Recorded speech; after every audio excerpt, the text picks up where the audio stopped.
Qatar நாட்டில் உள்ள அமெரிக்காவின் அதிநவீன ரேடார் அமைப்புகளை Iran செயலிழக்கிறது.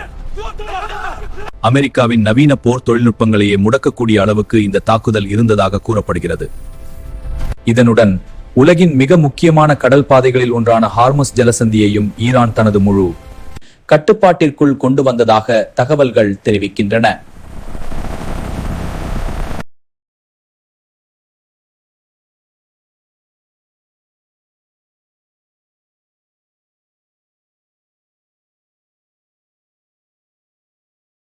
We have urgent developments from the Middle East. Protests are spreading across the region. Oil markets are reacting with extreme volatility.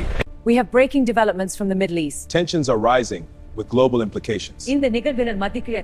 இப்போது Iran வெளியிட்டுள்ள போர் நிறுத்த நிபந்தனைகள் உலகம் முழுவதையும் அதிர்ச்சிக்குள்ளாக்கியுள்ளது. அது ஒரு சாதாரண பேச்சுவார்த்தை ஆவணமாக இல்லை.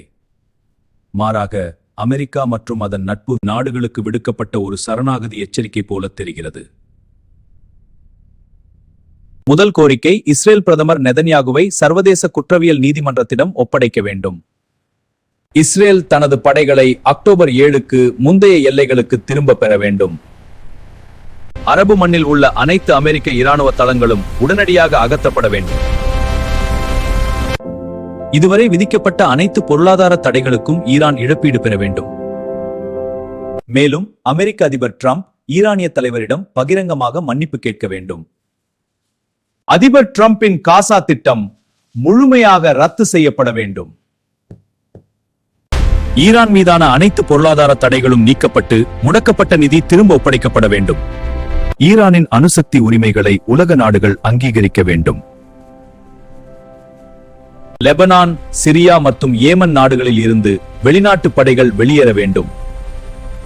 இந்த அனைத்து நிபந்தனைகளின் முடிவில் ஈரான் சேர்த்துள்ள ஒரு வரிதான் உலக நாடுகளை உறைய வைத்துள்ளது. பொருளாதார தடைகள் மற்றும் தாக்குதல்களை தாண்டியும் தற்போது தங்களை வெல்ல முடியாத சக்தியாக அவர்கள் கருதுகிறார்கள். இப்போது உலகம் ஒரு ஆபத்தான விளிம்பில் நிற்கிறது.